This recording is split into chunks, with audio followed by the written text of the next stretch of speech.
much when you climb? It's around 11:20 about the lake.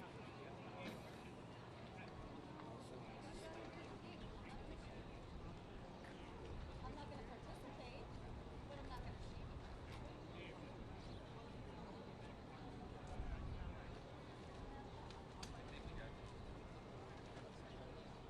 Yeah. Right in the back. I heard someone who left so bad and I felt naked.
there is a Boys and Girls Club in Bloomington as well.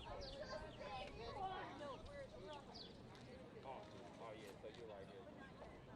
not for money, so. Got t-shirts out tonight. No, it's okay. No, Big cash card, bingo and alphabet. Cash out. Sorry, every time I've done events at George Floyd Square, they wanted us in like street clothes, so I just rushed by.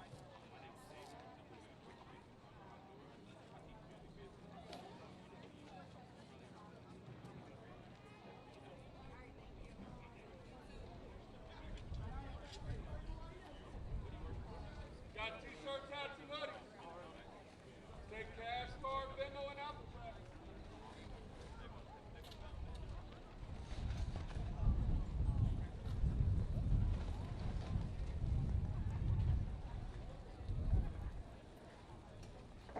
Back to work.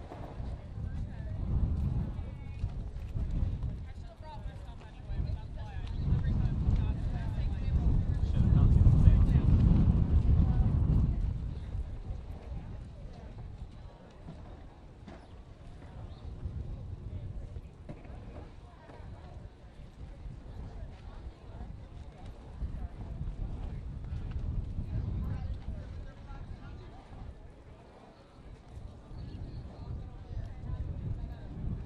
My personal pastor, Reverend Adolphus Lacey, pastor of First Baptist Church of East Elmhurst, Queens, and vice president of Impact, Reverend Patrick Young, pastor of the historic Cornerstone Baptist Church of Brooklyn, the Reverend Lawrence Aker, and we're joined by the Lieutenant Governor of the state, of course, the Honorable Kathleen Huckle.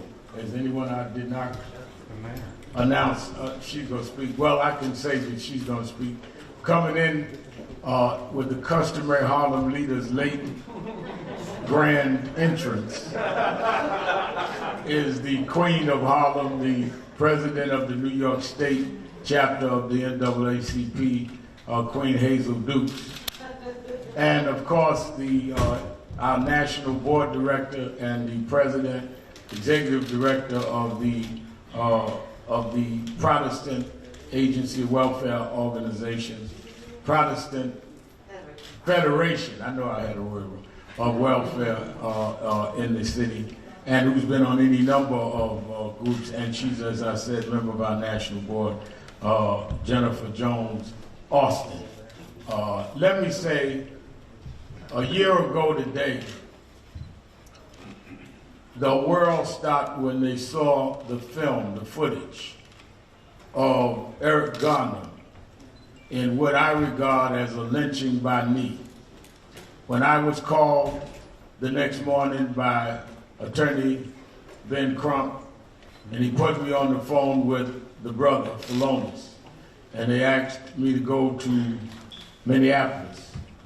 I immediately said that the thing that had grabbed me in that tape was Eric Garner, because Eric Garner said what we saw George Floyd said, and that is that I can't breathe. Eric Garner had said it 11 times, and George Floyd 27 times. We were in the middle of a pandemic, and I said that it would be a challenge, but I'll figure out how to get there. And I called Tyler Perry, and I called Robert Smith, a billionaire black businessman, and they told me, don't worry about transporting the family or yourself, and gave us the use of private planes. Then I called Gwen Carr and asked her to go with me, and we went that Thursday and stood at the spot and held one of the first vigils. And later, of course, I did the eulogy both in Minneapolis and in Houston, Texas. But a lot of people don't know is that there were no relatives in Minneapolis. George had come to Minneapolis to get his life together. George Floyd's murder energized and ignited a movement all over the globe. All 50 states, places in Europe, places in Asia, And the thing that was extraordinary about this is that it was intergenerational and it was multiracial. And it was clearly time had come for people to stand and deal with policing. The reason it is important we understand that is this was not and is not an anti-police movement. It is a movement around police accountability.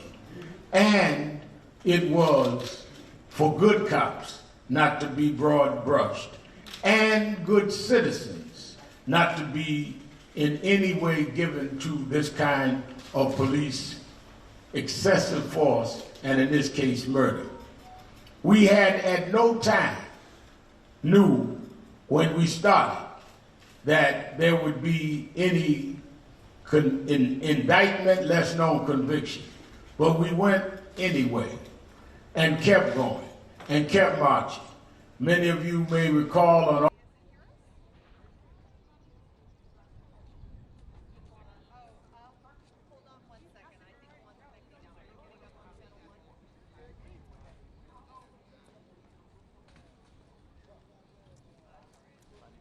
Minneapolis city right by, but no, Hold on. Super cool.